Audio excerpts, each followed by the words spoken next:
Good morning. It's Monday, November 28th. Let me check. November 28th, yes. I've mistaken that previously. So, November 28th. It's Monday, 2022. My name is Terry Morgan. We're here to talk about practice and the philosophy behind what we're doing. And for today's session, including my own philosophy. That's part of why I'm sitting here. Seriously, it's part of why I'm sitting here. When I finished the Bagua sessions last week, I said that what I wanted to do was to pay attention to our foundation work and some of the things that we need to have in place in order to sustain long-term practice. Well, here we are. All right. Now, I have also, just because I got bragging rights here, finished mostly a series of 5 books that are part space opera, part martial arts adventure, and part family sitcom. It's fun. It'll make you laugh, it'll make you cry, and you want to come back for more. I did, and I got 5 books out of it. and there's at least 3 more that my characters would like me to write. Now, so, just because. Part of, and again, that's part of why I'm sitting here today. I finished. I worked on it. It's 3 years in coming. 3 years. These sessions that we're talking about now, the sessions that I've been teaching, I started in earnest. I really started in 2020 during COVID lockdown. Pretty much the same timing as with the series of books that I've been working on. They're connected. They are absolutely connected. In 2020, I was planning to say it matters for both teaching and practice, okay?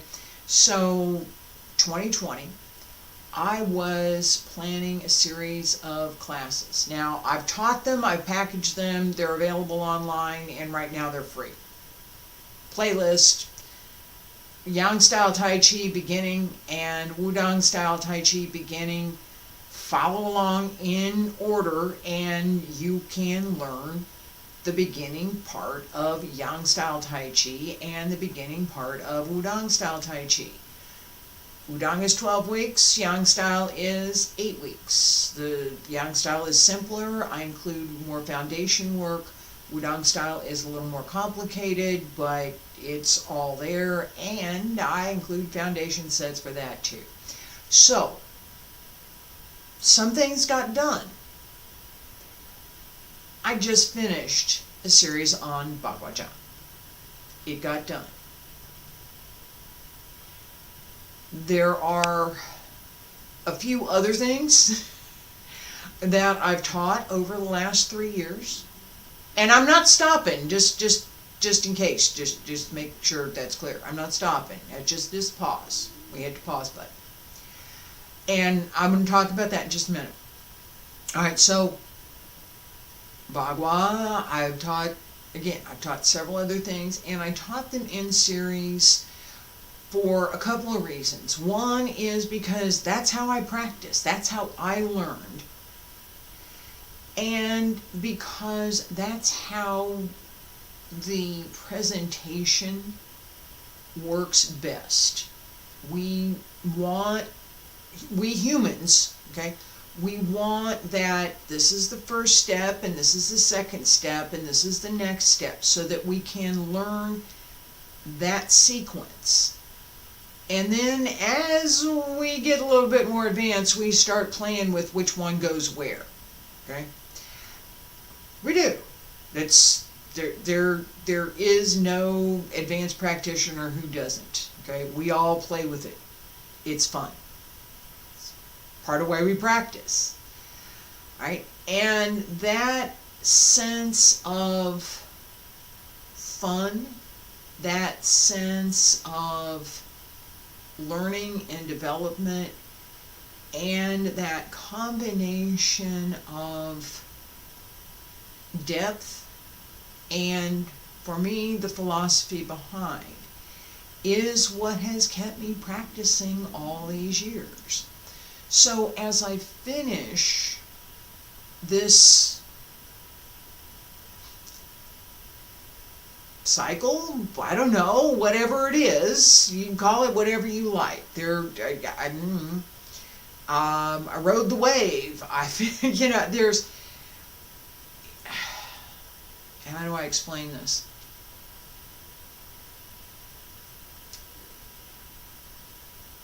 In my practice, in our philosophy, we have the yin-yang symbols. So the white circle and the black circle, and there's a little white circle in the black circle, and there's a little black circle in the white circle, and they come together.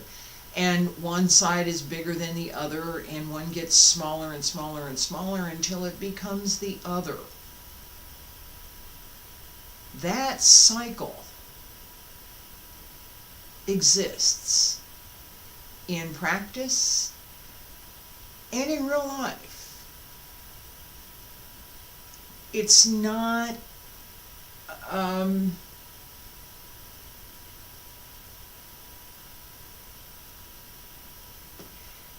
it's not an ordinary way to look at things. So if we consider that pattern, that we start something and it's very small maybe, and or it gets smaller and smaller and smaller until it becomes something else, and it gets bigger and bigger and bigger until it can't get any bigger, and then it gets smaller and smaller and smaller until it becomes something else. For me, when I started with this series, I started making the recordings, I felt small. And big. I can do this, right? Yeah, I'm going to do this. And I thought, oh, well, how am I going to do this? I don't know. Right? And I got started. And it wasn't easy, but I kept going.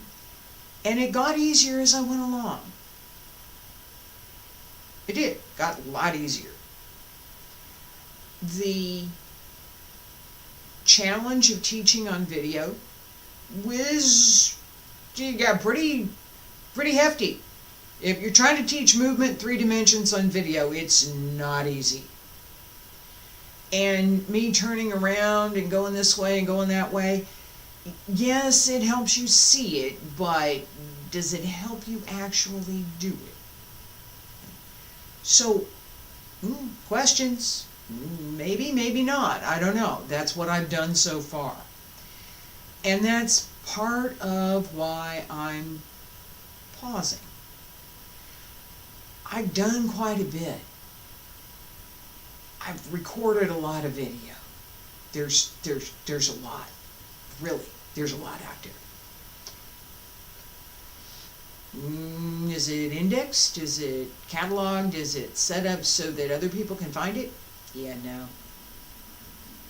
It's organized by date. There's playlist. About it. Oops. Oops. I'm only one person, so there's that. The type of effort that it takes for me to collect myself, come in, make a recording in the morning or afternoon, doesn't make any difference what time it is. It's easier I'm gonna tell you, it is absolutely easier to do this in the morning than it is to do it any other time of day. There's much less interference. And that is something that is part of my practice, has been part of my practice, and I want to encourage anybody that's learning that this would be part of your practice as well. What am I talking about? Early morning practice, before anything else gets in the way.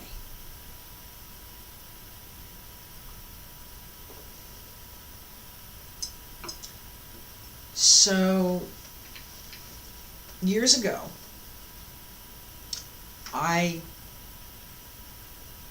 started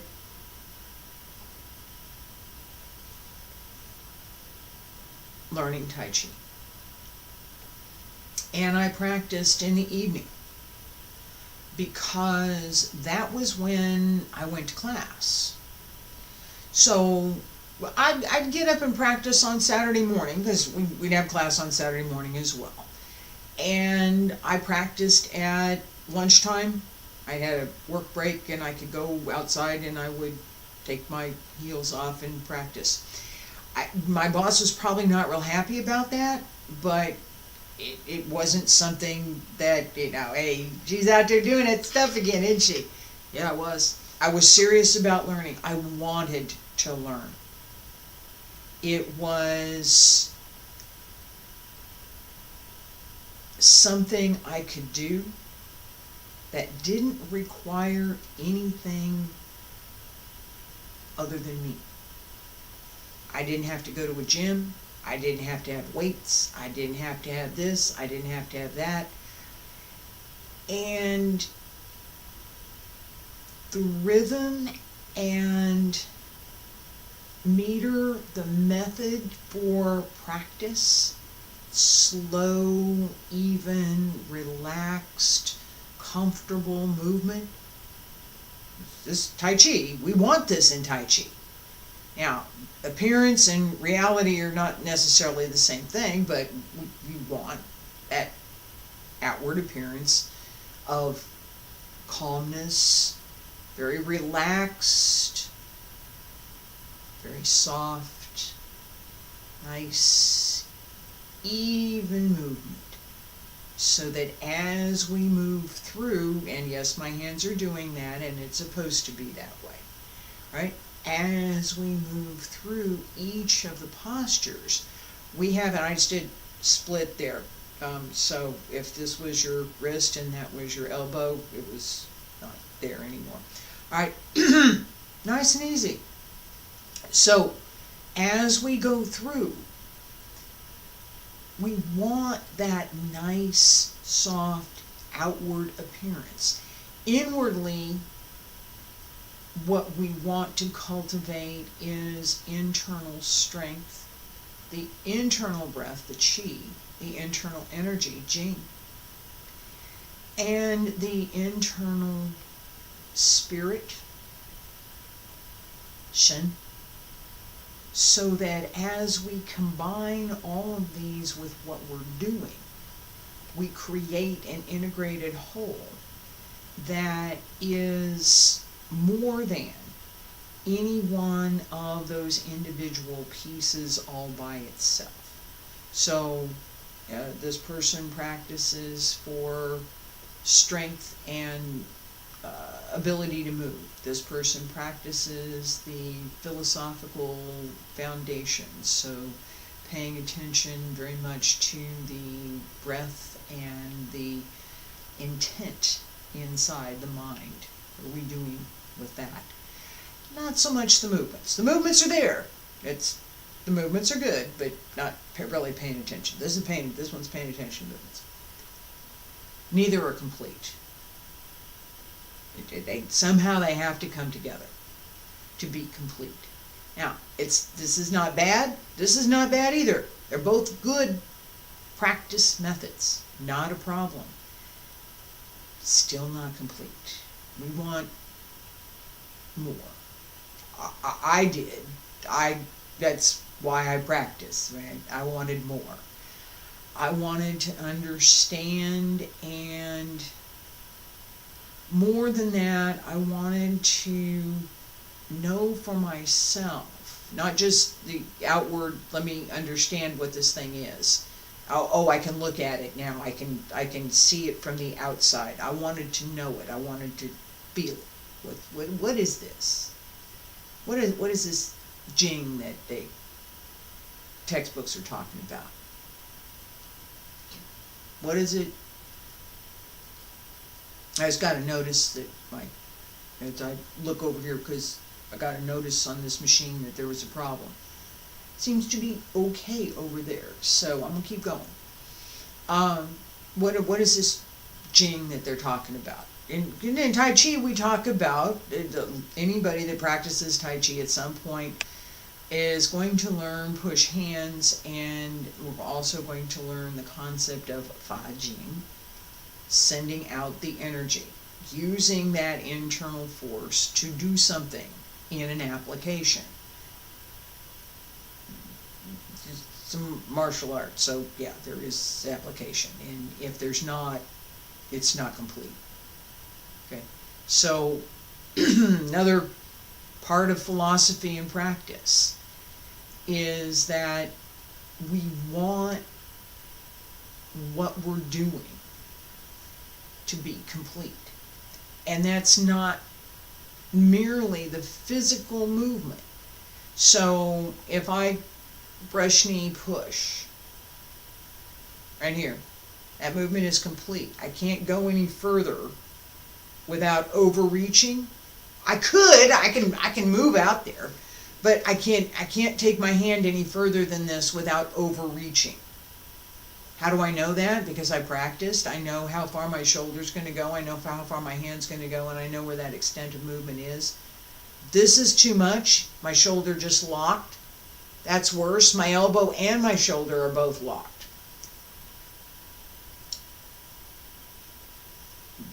The philosophy behind practice is we don't do that. What's the extent of movement? How long, how much can your arm stretch without locking your shoulder, without locking your wrist, without locking your elbow, to get to the correct position for whatever that movement happens to be?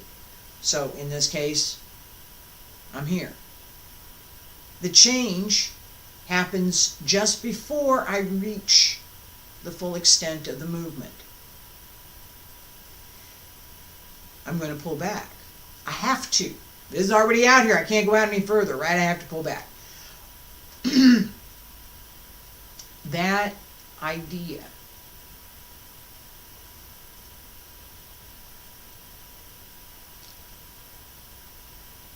governs physical movement. It governs the application, the way that we move.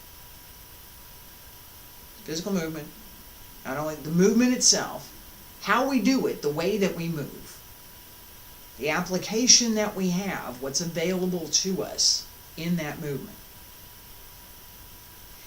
and how much strength we can bring to bear through that movement. For me, the combination of physical movement, the dynamic of that movement, what am I doing in that movement? What happens? What is in physics? It's kinetic energy. Real word, real term, physics, kinetic energy. Really, go look it up. It's the energy that's produced as a result of movement. So we produce a certain amount of energy as we move. Inertia can keep us going. We don't have to keep generating more energy. We can use inertia to keep us going. Yeah, we can. But in everything we do, we continue to generate more. And we develop the skill to store it and use it. Well, where am I going to store all this? Again, the lower Dantian, the Qi Hai, the Sea of Qi. As we develop the skill to create this energy, we also develop the skill to bring it inside so that as we're developing it, we further develop our ability to work with and use our internal energy. That gives us more ability. It opens that communication, it opens that pathway, it opens that channel, however you choose to think about it. There's now a connection through what we're doing in practice and developing that internal reservoir. Qi Hai, the Sea of Qi, the internal reservoir. I don't know how much clearer I can get the metaphor. I don't. All right? It's as we develop that skill, we get better at it. That's the point. We're supposed to. That's the goal. We want to get better at it. Okay? So, as we're moving, we begin to understand the movement itself. We begin to understand how the movement works. We begin to understand the dynamic of the movement, when to go a little bit more slowly, when we can pick up speed, when we need to really produce more of that energy to move, and when we can just kind of flow along with what we've already got going on. We develop that skill as part of our practice, and then we learn to use it to develop further the physical ability to move, to develop further the understanding of what it is we're doing in the movements at the physical level. What's the body mechanics? What's going on with each and every part of my body? What's my arm doing? Well, I got more muscles in my arm than just one. It's one big bone up here that I got to pay attention to, but yeah, there's some little bitty things coming up in here into the shoulder, the connections over here, and oh, look, there's some stuff under the armpit there.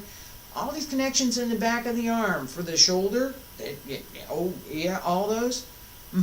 Pay attention to those too. Now, I'm sitting, so I'm not paying a whole lot of attention to most of my lower body, other than I've got my back nicely placed against the chair and it's comfy. It's really comfy. I'm really comfortable sitting here. Okay?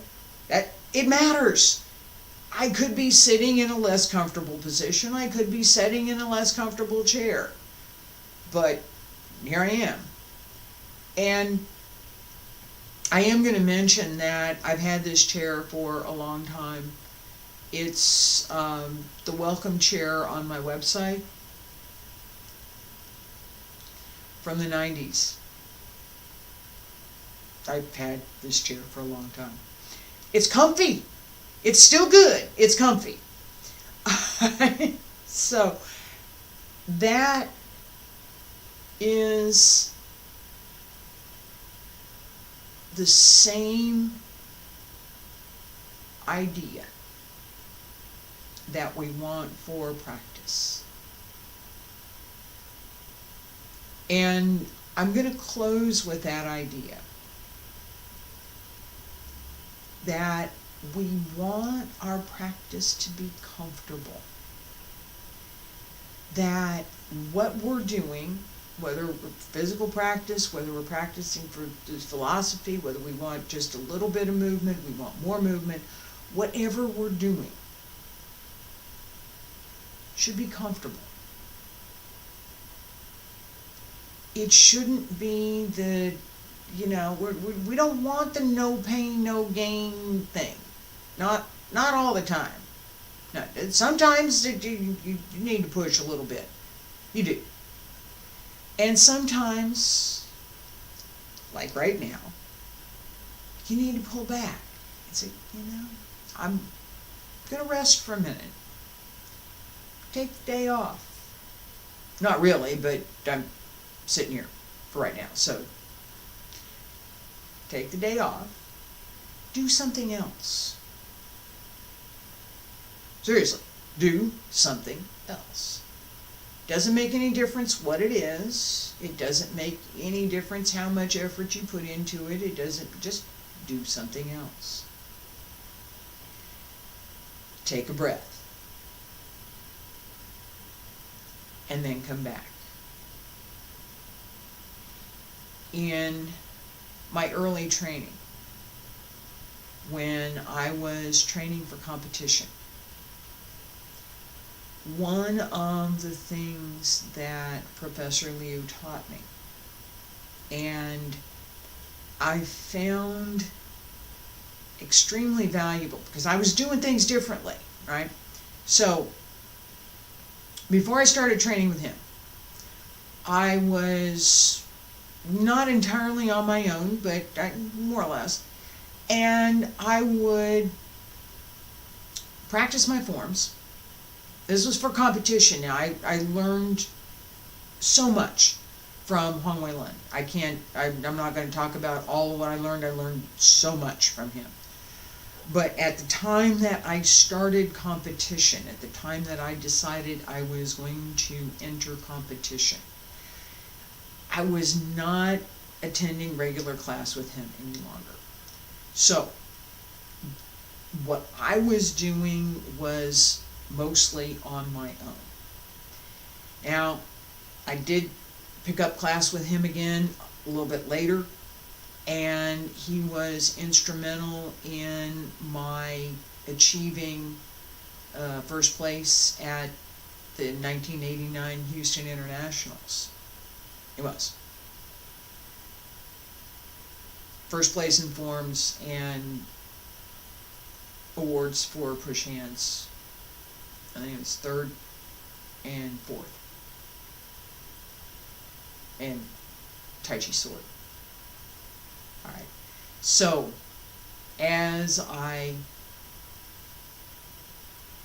no, I didn't do Tai Chi sword in that. It was push hands. Sorry. Tai Chi sword came later. As I was learning, right, I would practice and practice and practice right up until the event. I'd be on the floor trying to do something to warm up and do this and do that.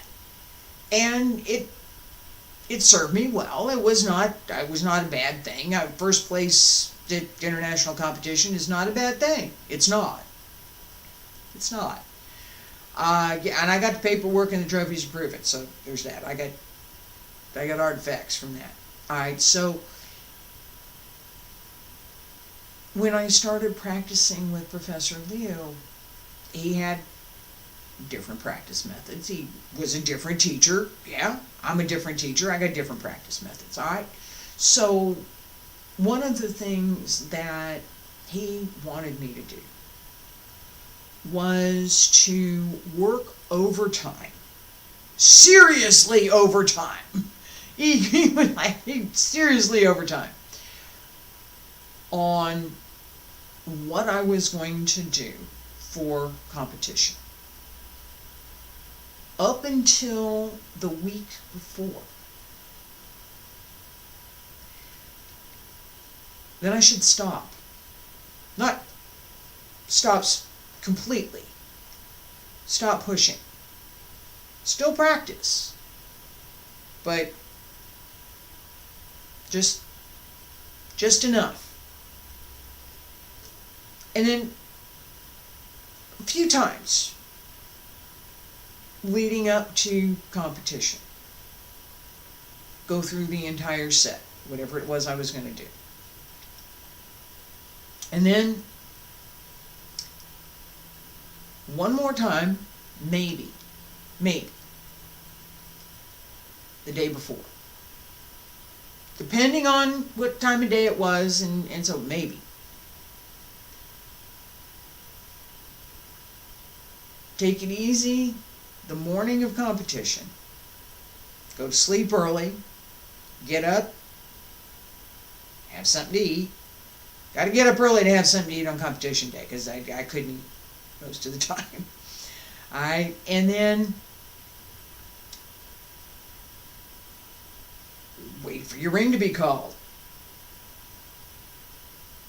And when I did that, I found that I brought all of that reserve that I had been building up, all of that intensity that I had created during that intense practice period. Do it again, do it again, do it again, try harder, do it again, work lower, do this, turn faster, make this happen, bring your leg up, do this. All of the things that I did, that I worked on, came together. And what I was able to do was everything that I had practiced. Yeah. Everything. Everything. Which was more than I could have done if I had kept practicing and practicing and practicing. That part of letting it go.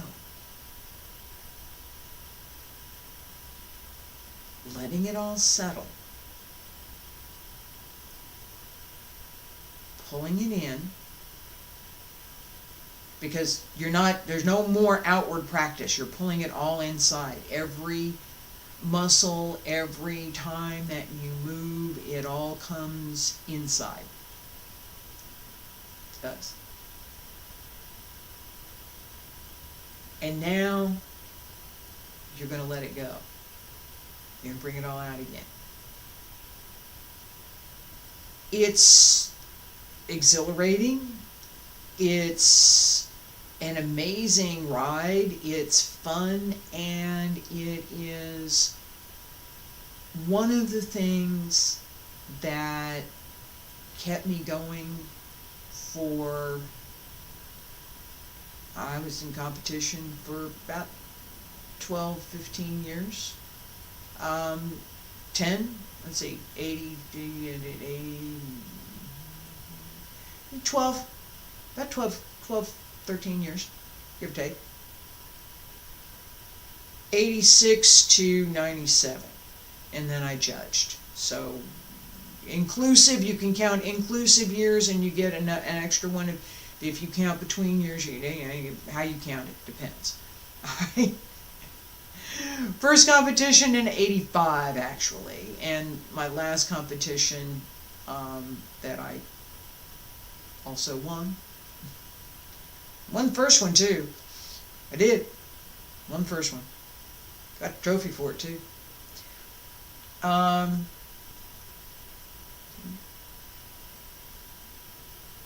86. And then I did that one in 87. I'm looking at the floor. I got trophies out here. 87 in that one. Alright, and then 97 for the last one that I competed. So, sustained practice. I didn't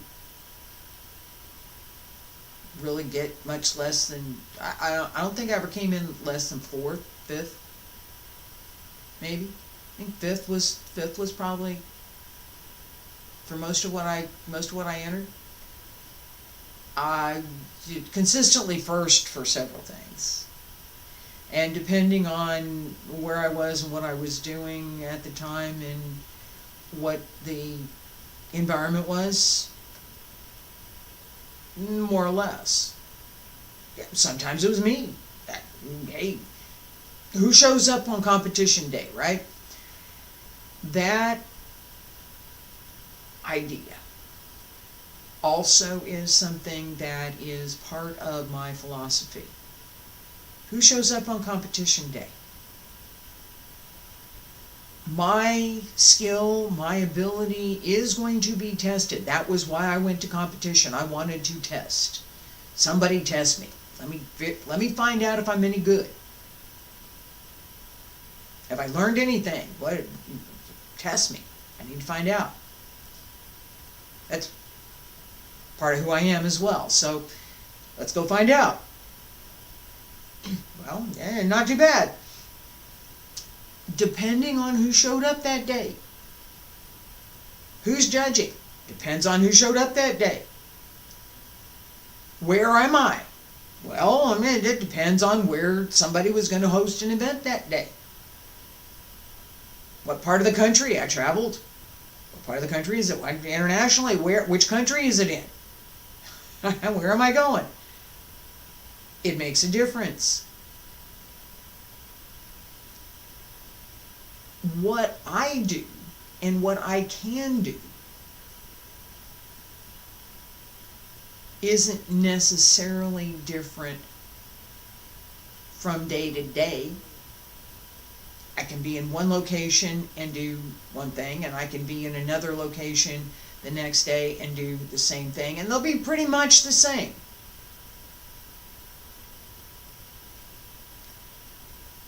I can be in one location one year, and I can be in another location another year, and I'm probably not going to do quite the same thing.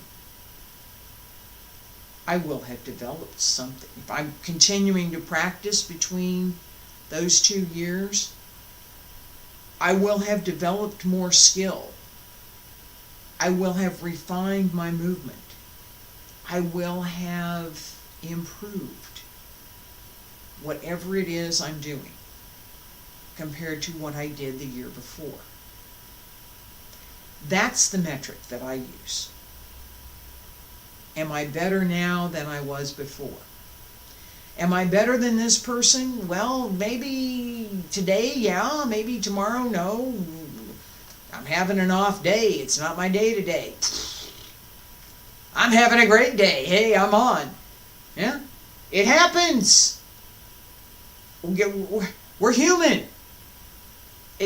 We're not always ready for the day when the day comes, but here we are. We're going.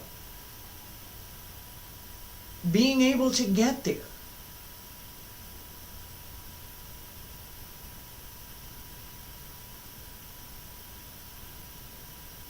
That's what a champion does.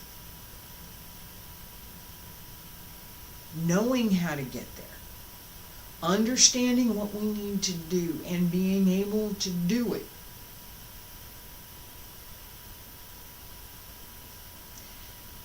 Takes some work. It does. It takes some work. And that's why that first place trophy goes to one person.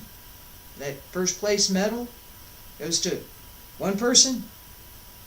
All right? And that's why that we have people who continually and repeatedly are able to achieve that excellence. Practice, more practice, and yeah, more practice. Understanding what we do, understanding how to practice, understanding what it takes to practice, and understanding how to bring that practice to bear when we choose to. Not whenever it shows up, but when we choose to. And being able to do that. That's part of what I've learned.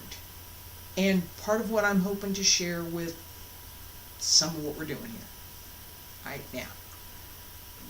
As we move on, there will be more of these kinds of sessions where I talk about practice. I talk more. I just talk.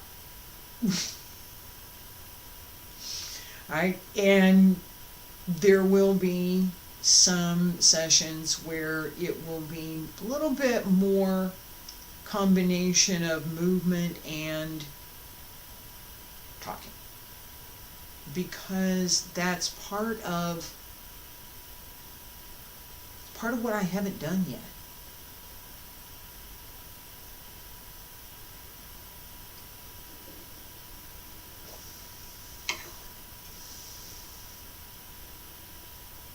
Each of the classes that I presented and the classes in series have focused on movement. I've shared some of the philosophy behind what we're doing. I've shared the essential elements of practice, what we need to pay attention to, how to pay attention to it. What am I talking about? In some of the definitions, what is qi? What is jing? I've tried to address some of that. These sessions, I'm going to try and do a little bit more. Pay a little bit more attention to the concepts, and as I've done today, talk a little bit about how my own philosophy, and just in case, philosophos in Greek, lover of learning, or love of learning. Philosopho, lover of learning. Greek was one of my, ancient Greek, and so my pronunciation probably wrong, but that's philosophy. Philosophos. Sophos means knowledge, understanding, learning. The not just rote learning, not just having a grasp of certain facts, but actually understanding what it means. Sophos. And philo is love. So yeah, I do love learning. So here I am, and I'll be back with more of this philosophy class and more of what has brought me to where I am, and how I got here. The discovery process that I went through in learning about all of the things that I practice was amazing and quite an adventure. Intellectual adventure as well as a terrain adventure. I did cross the terrain a bit. So as we go through some of that, we'll talk a little bit about geography, maybe, because it does matter for some things. And we will most certainly talk about that intellectual journey as we get from not really understanding, not really, what is qi? What is qi? Right? What's she talking about? To I not only understand it and have some skill in working with it, I've developed it and now I can use it. Thank you for being here this morning. I appreciate it. I appreciate you taking the time to listen to what I have to say, and I appreciate everyone that's been learning with me and is going to continue on this path with me. Thank you.